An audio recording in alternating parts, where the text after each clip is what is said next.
Hello everyone, welcome you all. आज का हमारा एमएससी का टॉपिक है ऑर्गेनोपैलेडियम कंपाउंड्स। तो आज के इस वीडियो लेक्चर में हम डिस्कस करेंगे ऑर्गेनोपैलेडियम कंपाउंड्स के बारे में, जिसमें हम जानेंगे इसके introduction, properties, preparation method, chemical reaction और एप्लीकेशन के बारे में। और इससे पहले हमने काफी सारे ऑर्गेनोमेटेलिक कंपाउंड या रिएजेंट को डिस्कस किया है, जो कि आपको देखने को मिलेंगे इसी चैनल के प्लेलिस्ट सेक्शन में। तो जब आप इस चैनल के प्लेलिस्ट सेक्शन में जाओगे, वहां पर आपको ऑर्गेनोमेटेलिक रिएजेंट एमएससी केमिस्ट्री नाम से एक प्लेलिस्ट देखने को मिलेगी, जिसमें अभी तक हमने जितने भी ऑर्गेनोमेटेलिक रिएजेंट या कंपाउंड को डिस्कस किए हैं, उन सभी के वीडियो लेक्चर्स आपको वहां पर देखने को मिल जाएंगे। तो ऑर्गेनोमेटेलिक रिएजेंट से रिलेटेड वो प्लेलिस्ट आपके लिए काफी हेल्पफुल रहने वाली है। आप एक बार उस प्लेलिस्ट को जाकर जरूर चेक कीजिए। तो यहाँ पर हम बात करें ऑर्गेनोपैलेडियम कंपाउंड्स की, जिसमें हम सबसे पहले देखेंगे introduction and properties. Introduction and properties के अंदर हम जानेंगे कि ऑर्गेनोपैलेडियम कंपाउंड्स क्या होते हैं और कौन कौन सी प्रॉपर्टीज शो करते हैं। और इसी के अंदर आता है हमारा पहला पॉइंट, जो कि बात करता है ऑर्गेनोपैलेडियम कंपाउंड की डेफिनेशन की। यहाँ पर कहा गया है कि ऑर्गेनोपैलेडियम कंपाउंड को हम डिफाइन कर सकते हैं एज ए केमिकल कंपाउंड जिसमें आपको पैलेडियम एटम बॉन्डेड देखने को मिलता है ऑर्गेनिक मॉलिक्यूल के साथ में। तो जैसा कि हम सभी जानते हैं, ऑर्गेनोमेटेलिक रिएजेंट के अंदर मेटल और कार्बन के बीच में बॉन्ड पाया जाता है। अब क्योंकि हम यहाँ पर बात करें ऑर्गेनोपैलेडियम कंपाउंड की, इसका मतलब आपको यहाँ पर पैलेडियम और कार्बन के बीच में केमिकल बॉन्ड देखने को मिलेगा। और ये जो कार्बन है, ये ऑर्गेनिक मॉलिक्यूल का कार्बन है। तो यहाँ पर बोला गया कि पैलेडियम एटम और ऑर्गेनिक मॉलिक्यूल के बीच में आपको बॉन्ड देखने को मिलता है। ऐसे जो कंपाउंड्स होते हैं, इन्हें हम बोलेंगे ऑर्गेनोपैलेडियम कंपाउंड्स। अब इसके बाद में नेक्स्ट पॉइंट में बात की जा रही है ऑर्गेनोपैलेडियम स्पीसीज के जनरेशन की। यहाँ पर कहा गया है कि जो ऑर्गेनोपैलेडियम स्पीसीज होती है, इसका जनरेशन होता है in situ during the course of the reaction. यानी कि जब रिएक्शन चल रही होती है, उसी के बीच में आपको ऑर्गेनोपैलेडियम स्पीसीज का इन सिटू जनरेशन देखने को मिलता है। यानी कि जो ऑर्गेनोपैलेडियम स्पीसीज है, इसका फॉर्मेशन आपको रिएक्शन के बीच में देखने को मिल जाता है। अब इसके बाद बोला गया है कि जो मोस्ट यूजफुल प्रोसेसेस होती है, उसमें पैलेडियम की कैटालाइटिक अमाउंट का यूज किया जाता है। इसका मतलब है कि जब हम बात करते हैं ऑर्गेनोपैलेडियम कंपाउंड की, तो इससे रिलेटेड जो भी मोस्ट यूजफुल प्रोसेसेस होती है, उसमें पैलेडियम की काफी कम मात्रा का यूज किया जाता है। अब नेक्स्ट बात की जा रही है ओवरऑल रिएक्शन मैकेनिज्म की। ओवरऑल रिएक्शन मैकेनिज्म के अंदर आपको काफी सारे स्टेप्स देखने को मिलते हैं, जिसके अंदर सबसे पहले ऑर्गेनोपैलेडियम स्पीसीज का फॉर्मेशन होता है। जब ये ऑर्गेनोपैलेडियम स्पीसीज का फॉर्मेशन हो जाता है, तो अब ये जो ऑर्गेनोपैलेडियम स्पीसीज है, ये जाकर रिएक्ट करती है दूसरे रिएजेंट के साथ में। अब ये रिएक्ट करती है और उसके बाद में फॉर्मेशन करती है प्रोडक्ट का। और प्रोडक्ट के बनने के साथ ही क्या होता है, ये जो ऑर्गेनोपैलेडियम स्पीसीज है, ये रीजनरेट हो जाती है अपनी कैटालाइटिकली एक्टिव फॉर्म के अंदर। यानी कि ये अभी भी अपनी एक्टिव फॉर्म में है, और ये फिर से क्या कर सकती है, दूसरे रिएजेंट के साथ में रिएक्शन शो कर सकती है। और इसी तरीके से ये जो रिएक्शन मैकेनिज्म है, ये चलता रहता है। तो ये आपको स्टेप्स देखने को मिलते हैं ओवरऑल रिएक्शन मैकेनिज्म के अंदर, जो कि रिलेटेड होता है ऑर्गेनोपैलेडियम कंपाउंड या ऑर्गेनोपैलेडियम स्पीसीज से रिलेटेड। नेक्स्ट पॉइंट में बात की जा रही है पैलेडियम केमिस्ट्री के अंदर ऑक्सीडेशन स्टेट को लेकर। यहाँ पर बोला गया है कि पैलेडियम केमिस्ट्री के अंदर आपको दो ऑक्सीडेशन स्टेट काफी डोमिनेट देखने को मिलती है, जिसमें है 0 और +2। यानी कि आपको मोस्टली जो पैलेडियम देखने को मिलता है ऑर्गेनोपैलेडियम कंपाउंड के अंदर, उसकी आपको 0 ऑक्सीडेशन स्टेट या फिर +2 ऑक्सीडेशन स्टेट देखने को मिल जाएगी। अब ये तो बात होती है ऑक्सीडेशन स्टेट की। अगर हम ऑक्सीडेशन स्टेट से रिलेटेड इनके एग्जांपल की बात करें, तो इससे रिलेटेड आपको काफी कॉम्प्लेक्सेस देखने को मिलते हैं। जैसे कि अगर हम यहाँ पर बात करते हैं पैलेडियम 0 ऑक्सीडेशन स्टेट की, तो इससे रिलेटेड जो हम एग्जांपल देखते हैं, उसके कॉम्प्लेक्स को हम इस तरीके से रिप्रेजेंट करेंगे, PPH3O। तो इस कॉम्प्लेक्स में आप देखोगे पैलेडियम की जो ऑक्सीडेशन स्टेट होती है, ये 0 होती है। और इस कॉम्प्लेक्स का नाम है टेट्राकीस ट्राइफेनिल फोस्फिन पैलेडियम, जिसे हम रिप्रेजेंट करते हैं इस तरीके से। इसी के साथ आपको यहाँ पर एक और एग्जांपल देखने को मिल जाता है, जिसे हम रिप्रेजेंट करेंगे PD2DBA3। ये जो कॉम्प्लेक्स है, इसका नाम है ट्रिस डाइबेंजिलिडीन एसीटोन डाइपैलेडियम। और इसमें भी जो पैलेडियम है, इसकी आपको 0 ऑक्सीडेशन स्टेट देखने को मिलेगी। तो ये दो एग्जांपल हो जाते हैं पैलेडियम 0 ऑक्सीडेशन स्टेट को लेकर। इसी तरीके से अगर हम बात करें पैलेडियम +2 ऑक्सीडेशन स्टेट की, तो इससे रिलेटेड भी आपको कॉम्प्लेक्स देखने को मिलते हैं, जिसके अंदर अगर हम एग्जांपल देखें, तो हम उन कॉम्प्लेक्स को इस तरीके से रिप्रेजेंट कर सकते हैं। तो ये जो कॉम्प्लेक्स है, तो ये जो आपको दो कॉम्प्लेक्स दिखाई दे रहे हैं, इन दोनों कॉम्प्लेक्स में आपको देखने को मिलेगा कि जो पैलेडियम की ऑक्सीडेशन स्टेट होती है, वो +2 होती है। तो अभी तक हमने बात की ऑक्सीडेशन स्टेट और इससे रिलेटेड कॉम्प्लेक्स की। अब नेक्स्ट अगर हम बात करें मोस्ट कॉमन कॉम्प्लेक्स की, तो पैलेडियम 0 ऑक्सीडेशन स्टेट से रिलेटेड आपको जो मोस्ट कॉमन कॉम्प्लेक्स देखने को मिलता है, उसका नाम है टेट्राकीस ट्राइफेनिल फोस्फिन पैलेडियम, जिसे हम इस तरीके से रिप्रेजेंट करते हैं। तो ये जो कॉम्प्लेक्स है ये आपको काफी कॉमन कॉम्प्लेक्स देखने को मिलता है पैलेडियम जीरो ऑक्सीडेशन स्टेट का, जिसका हम आगे यूज करेंगे प्रिपरेशन मेथड के अंदर। तो ये हमारे पास कुछ पॉइंट्स थे जिसके अंदर हमने देखा कि ऑर्गेनोपैलेडियम कंपाउंड क्या होते हैं, कौन कौन से प्रॉपर्टी शो करते हैं। साथ में हमने बात की ऑक्सीडेशन स्टेट और इससे रिलेटेड कॉम्प्लेक्स के एग्जांपल्स की। अब नेक्स्ट पॉइंट आता है हमारा प्रिपरेशन मेथड। अब हम बात करेंगे प्रिपरेशन मेथड से रिलेटेड, जिसमें हमारा फर्स्ट प्रिपरेशन मेथड है oxidative addition reaction. Oxidative addition reaction को हम इस तरीके से रिप्रेजेंट करते हैं, जिसमें आप देख पा रहे हो कि ये हमारा पैलेडियम जीरो वाला कॉम्प्लेक्स है, जिसे अभी हमने बोला था कि ये मोस्ट कॉमन कॉम्प्लेक्स है और इसका नाम है टेट्राकीस ट्राइफेनिल फोस्फिन पैलेडियम। अब ये जो टेट्राकीस ट्राइफेनिल फोस्फिन पैलेडियम है, इसकी रिएक्शन करवाते हैं एरिल हैलाइड के साथ में।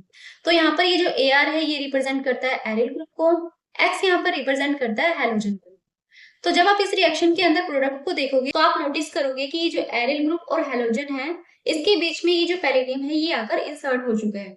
यानी कि इस रिएक्शन में क्या हुआ है, जो पैलेडियम सेकंड कॉम्प्लेक्स है इसका फॉर्मेशन हुआ है इंसर्शन इनटू CX बॉन्ड। अब ये जो CX बॉन्ड है ये आपको कहाँ देखने को मिलेगा, ये आपको यहाँ पर देखने को मिल रहा है, जिसमें ये जो एरिल ग्रुप है इसके कार्बन की बात की जा रही है और ये है हैलोजन।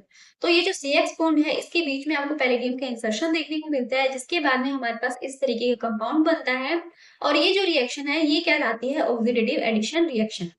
फिर इसके बाद में यहाँ पर बोला गया है कि ये जो ऑक्सीडेटिव एडिशन रिएक्शन होती है ये क्लासिकल मेथड है, जिससे कि हम क्या कर सकते हैं, पैलेडियम सेकंड कॉम्प्लेक्स का जनरेशन कर सकते हैं फ्रॉम पैलेडियम जीरो कॉम्प्लेक्स। तो ये रिएक्शन रिप्रेजेंट करती है कि कैसे हम पैलेडियम जीरो कॉम्प्लेक्स से पैलेडियम +2 कॉम्प्लेक्स का जनरेशन कर सकते हैं।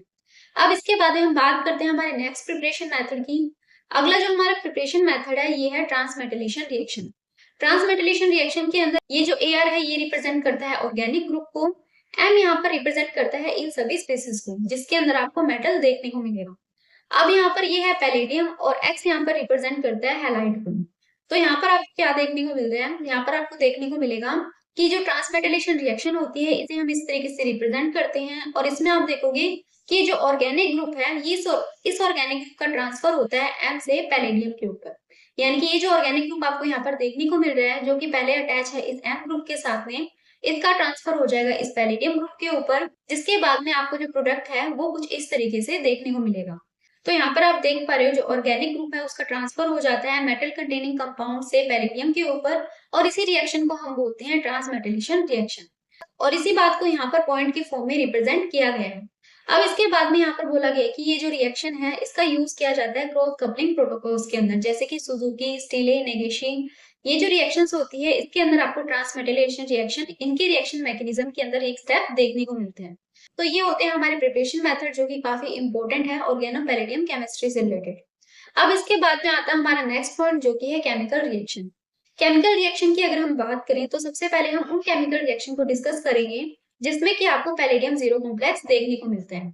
यानी कि वो केमिकल रिएक्शन जो कि पैलेडियम जीरो कॉम्प्लेक्स के द्वारा दी जाती है, उन सभी केमिकल रिएक्शन को हम डिस्कस करेंगे और उसके बाद में हम उन केमिकल रिएक्शन को डिस्कस करेंगे जो कि पैलेडियम सेकंड कॉम्प्लेक्स के द्वारा दी जाती है। यानी कि हमने देखा था कि जो पैलेडियम है उसके अंदर आपको दो ऑक्सीडेशन स्टेट देखने को मिलती है, 0 और +2। पहले हम वो रिएक्शन डिस्कस करेंगे जिसमें पैलेडियम की 0 ऑक्सीडेशन स्टेट है और उसके बाद में हम उन केमिकल रिएक्शन को डिस्कस करेंगे जिसमें आपको पैलेडियम की +2 ऑक्सीडेशन स्टेट देखने को मिल जाती है। तो यहाँ पर हमारा सबसे पहला पॉइंट आता है reaction given by palladium zero complexes. और इसी के अंदर हमारी फर्स्ट जो केमिकल रिएक्शन है इसका नाम है oxidative addition with halides and triflates. आप सभी हैलाइड्स के बारे में जानते हो, हम यहाँ पर बात करेंगे ट्राइफ्लेट्स की कि ट्राइफ्लेट्स क्या होते हैं। तो ट्राइफ्लेट्स की अगर हम बात करें सिस्टमैटिक नेम की तो इसे हम बोलते हैं ट्राइफ्लोरोमेथेन सल्फोनेट, जो कि आपको ऑर्गेनिक केमिस्ट्री के अंदर एक फंक्शनल ग्रुप देखने को मिलता है और इसे हम रिप्रेजेंट करते हैं OTF से। तो ट्राइफ्लेट्स को रिप्रेजेंट किया जाता है OTF से। इसकी अगर हम बात करें फॉर्मूला की तो इसे हम रिप्रेजेंट करेंगे ROSO2CF3।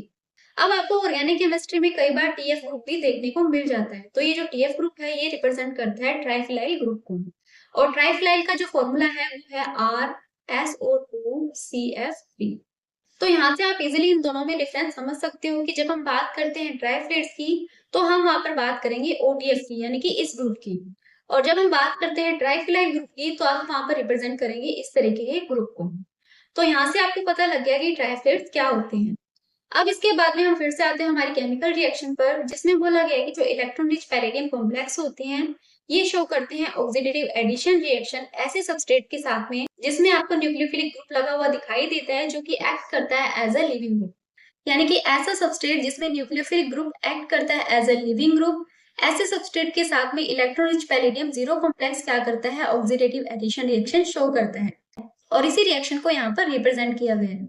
इस रिएक्शन में आप देखोगे कि यहाँ पर लिया गया है पैलेडियम जीरो कॉम्प्लेक्स जो कि आपको यहाँ पर इक्विलिब्रियम में देखने को मिल रहा है। अब ये क्या करता है, ये रिएक्शन करता है आर के साथ में। अब ये जो आर है इसकी जगह हम ले सकते हैं एरिल या एल्केनिल हैलाइड या ट्राइफ्लेट्स, क्योंकि हमने बात की थी हैलाइड और ट्राइफ्लेट के साथ में ऑक्सीडेटिव एडिशन की। तो यहाँ पर जो हम हैलाइड या ट्राइफ्लेट लेते हैं ये इलेक्ट्रॉनिक पैलेडियम जीरो कॉम्प्लेक्स के साथ में ऑक्सीडेटिव एडिशन शो करता है और उसके बाद में हमारे पास कुछ इस तरीके से प्रोडक्ट बनता है जिसमें ये जो पैलेडियम है ये अपनी जीरो ऑक्सीडेशन स्टेट से कन्वर्ट हो चुका है +2 ऑक्सीडेशन स्टेट के अंदर। तो आपको यहाँ पर देखने को मिल रहा है ये जो कॉम्प्लेक्स है इसके अंदर जो पैलेडियम है ये पैलेडियम सेकेंड है। अब इसमें बोला गया है कि जो ऑक्सीडेटिव एडिशन होता है पैलेडियम जीरो स्पीसीज का इनटू अनसैचुरेटेड हैलाइड्स या ट्राइप्लेट के साथ में ये प्रोवाइड करवाता है पॉपुलर मेथड जिससे कि हम क्या कर सकते हैं, बाउंड ऑर्गेनोपैलेडियम स्पीसीज का फॉर्मेशन कर सकते हैं। अब इसी के साथ यहाँ पर बोला गया कि जो केमिकल रिएक्शन है इस केमिकल रिएक्शन के अंदर हमें यूज करना चाहिए अनसैचुरेटेड एरिल एल्केनिल हैलाइड या ट्राइफ्लेट। अगर हम यहाँ पर सिंपल एल्किल हैलाइड का यूज करते हैं तो वहां पर आपको हाइड्राइड एलिमिनेशन देखने को मिलता है जिसकी वजह से क्या होता है वहां पर आपको साइड प्रोडक्ट्स भी देखने को मिल सकते हैं। तो इसी से बचने के लिए क्या किया जाता है, इस केमिकल रिएक्शन के अंदर अनसैचुरेटेड एरिल एल्केनिल हैलाइड या ट्राइफ्लेट्स का यूज किया जाता है। नेक्स्ट पॉइंट में बोला गया कि जो ऑक्सीडेटिव एडिशन होता है पैलेडियम जीरो का इंटू एल्किनाइल हैलाइड या ट्राइफ्लेट ये आपको देखने को मिलता है स्टीरियो स्पेसिफिकली जिसमें आपको कॉन्फ़िगरेशन का रिटेंशन देखने को मिलेगा। यानी कि शुरू के अंदर हमने रिएक्टेंट कौन सा लिया था, सिस लिया था या ट्रांस लिया था, उसी के अकॉर्डिंग आपको प्रोडक्ट के अंदर भी कॉन्फ़िगरेशन का रिटेंशन देखने को मिलता है। तो ये हमारी पहली केमिकल रिएक्शन होती है oxidative addition with halides and triflates. अब इसके बाद में हम बात करते हैं हमारी सेकंड केमिकल रिएक्शन की। सेकंड जो केमिकल रिएक्शन है ये है oxidative addition followed by carbopalladation. तो हमने इससे पहले वाली केमिकल रिएक्शन में ऑक्सीडेटिव एडिशन को समझ लिया था। अब उसके बाद में आपको एक स्टेप और देखने को मिल जाता है जो कि है कार्बोवैलिडेशन। तो ये जो सेकंड केमिकल रिएक्शन है इसमें आपको देखने को मिलेगा कि जो सिग्मा एल्किल मेटल बॉन्ड होता है ऑक्सीडेटिव एडिशन प्रोडक्ट के अंदर वो काफी ज्यादा रिएक्टिव होता है specially toward carbon carbon pi bond. यानी कि जो हमने फर्स्ट केमिकल रिएक्शन के अंदर ये कॉम्प्लेक्स बनाया था इस कॉम्प्लेक्स के अंदर आपको ये जो पैलेडियम और कार्बन के बीच में ये जो बॉन्ड देखने को मिल रहा है ये काफी ज्यादा रिएक्टिव होता है specially carbon carbon double bond. तो इससे रिलेटेड हम बात करें हमारे सेकंड केमिकल रिएक्शन में जिसके अंदर बात की जा रही है कि जो सिग्मा एल्किल मेटल बॉन्ड होता है ऑक्सीडेटिव एडिशन प्रोडक्ट के अंदर वो काफी ज्यादा रिएक्टिव होता है toward carbon carbon pi bond. इसलिए क्या होता है जो एल्कीन है ये कोऑर्डिनेट करती है इस कॉम्प्लेक्स से और फॉर्मेशन करती है पाई कॉम्प्लेक्स का। अब ये जो पाई कॉम्प्लेक्स है इसमें आपको देखने को मिलता है माइग्रेटरी इन्वर्जन रिएक्शन जिसके अंदर आपको देखने को मिलेगा कि यहाँ पर एक लिगेंड का माइग्रेशन होता है from metal to other ligand, साथ में क्या होता है इंसर्शन होता है एक लिगेंड का इनटू मेटल लिगेंड बॉन्ड। तो अभी तक ये जो रिएक्शन है वो आपको काफी कॉम्प्लेक्स लग रही होगी लेकिन हम यहाँ पर इसे एग्जांपल से डिस्कस करेंगे तो ये आपके लिए काफी इजी हो जाएगी। तो हम यहाँ पर बात कर रहे हैं ऑक्सीडेटिव एडिशन प्रोडक्ट की जो कि आपको यहाँ पर देखने को मिल रहा है और ये ऑक्सीडेटिव एडिशन प्रोडक्ट हमने बनाया था हमारी फर्स्ट केमिकल रिएक्शन के अंदर। तो अब ये जो ऑक्सीडेटिव एडिशन प्रोडक्ट है ये क्या करता है, ये रिएक्शन करता है एल्कीन के साथ में क्योंकि यहाँ पर क्या होता है ये वाला जो बॉन्ड है ये काफी ज्यादा रिएक्टिव होता है कार्बन कार्बन पाई बॉन्ड की तरफ। तो इसलिए क्या होगा ये जो कॉम्प्लेक्स है ये रिएक्ट करेगा इस एल्कीन के साथ में और उसके बाद में आपको इस तरीके का कॉम्प्लेक्स देखने को मिल जाएगा। अब ये जो एल्कीन है ये क्या करती है इस कॉम्प्लेक्स के साथ में यहाँ पर कोऑर्डिनेट कर रही है और ये फॉर्मेशन कर रही है इस तरीके के पाई कॉम्प्लेक्स का। अब ये जो पाई कॉम्प्लेक्स है इसमें आपको माइग्रेटरी इन्वर्जन देखने को मिलता है और माइग्रेटरी इन्वर्जन में क्या होता है कि ये जो आर है ये इस कार्बन के साथ में बॉन्ड बना लेता है और ये जो कार्बन है ये जाकर यहाँ पर पैलेडियम के साथ में बॉन्ड बना लेगा। तो जैसा कि यहाँ पर बोला गया है कि यहाँ पर क्या होता है इस प्रोसेस के अंदर माइग्रेशन होता है एक लिगेंड का from the metal to the other ligand. तो यहाँ पर आप देख पा रहे हो कि यहाँ पर ये जो लिगेंड है मेटल के साथ में इसका माइग्रेशन होता है टू दी अदर लिगेंड। इसी तरीके से आपको यहाँ पर मेटल लिगेंड बॉन्ड के बीच में जो दूसरे वाला लिगेंड है उसका इंसर्शन देखने को मिलता है यानी कि जो पैलेडियम है ये इस कार्बन के साथ में बॉन्ड बना ले। तो ये जो प्रोसेस है इसे हम बोलते हैं कार्बोपैलेडेशन जिसके बाद में आपको इस तरीके की स्पीसीज देखने को मिलती है। अब इस स्पीसीज में क्या होगा एक लिगेंड आकर यहाँ पर अटैच हो जाएगा जिसके बाद में हमारे पास फॉर्मेशन होगा कुछ इस तरीके के कंपाउंड का। अब ये जो कंपाउंड है इसमें ये जो पैलेडियम है इसकी आपको +2 ऑक्सीडेशन स्टेट देखने को मिलेगी।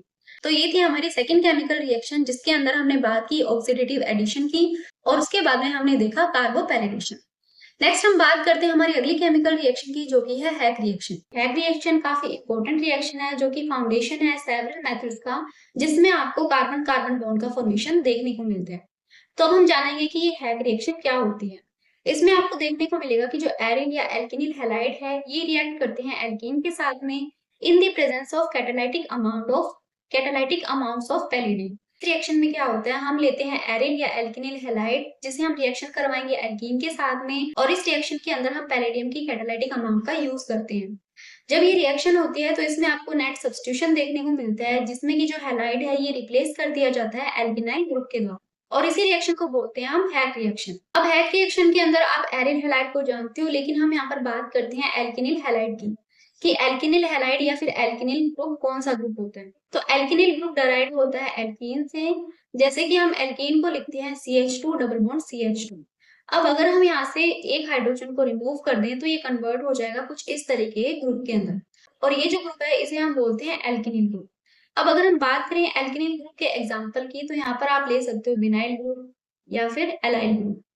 तो ये जो ग्रुप है ये रिप्रेजेंट करते हैं एल्केनिल ग्रुप को, यानी कि जो विनाइल या एलाइल ग्रुप है ये एग्जांपल हो जाते हैं एल्केनिल ग्रुप के। अब इसके बाद में जो हैक रिएक्शन है ये काफी जनरल है और ऑब्जर्व करी जाती है सिंपल एल्कीन से, एरिन सब्स्टिट्यूटेड एल्कीन से, या फिर हम यहाँ पर ले सकते हैं सब्स्टिट्यूटेड एल्कीन जैसे कि एक्रिलेट एस्टर्स, विनाइल ईथर्स और एन विनाइल अमाइड्स। तो इन सभी कंपाउंड्स का यूज किया जा सकता है हैक रिएक्शन के अंदर। अब यहाँ पर आपको एक केमिकल रिएक्शन देखने को मिल रही है, जो कि हैक रिएक्शन की रिप्रेजेंटेशन है। तो इस तरीके से हम रिप्रेजेंट करते हैं हैक रिएक्शन को, जिसमें यूज किया गया है RX का। अभी जो RX के अंदर R है ये रिप्रेजेंट करता है एल्केनिल या फिर एरिल ग्रुप को, और X यहाँ पर रिप्रेजेंट करता है हैलाइड या सल्फोनेट को। जब इस कंपाउंड को हम ट्रीट करते हैं एल्कीन के साथ में in the presence of palladium zero complex, तो यहाँ पर आपको हैक रिएक्शन देखने को मिलती है, जो कि एक क्रॉस कपलिंग रिएक्शन है, और इसके अंदर आपको इस तरीके से जो कॉम्प्लेक्स है इसका फॉर्मेशन देखने को मिलता है एज अ प्रोडक्ट। तो इस केमिकल रिएक्शन में क्या होता है, ये जो एक्स ग्रुप है इसे सब्स्टिट्यूट कर दिया जाता है एल्गिनाइल ग्रुप के द्वारा, और उसके बाद में फॉर्मेशन होता है हमारे पास इस तरीके के कॉम्प्लेक्स का। तो ये थी हमारी हैक रिएक्शन, जो कि एक क्रॉस कपलिंग रिएक्शन है। तो अब आती है हमारी फोर्थ केमिकल रिएक्शन, जो कि है क्रॉस कपलिंग रिएक्शन, और इस क्रॉस कपलिंग रिएक्शन को हम डिस्कस करेंगे हमारी नेक्स्ट वीडियो के अंदर। तो इस वीडियो के लिए इतना ही, थैंक यू।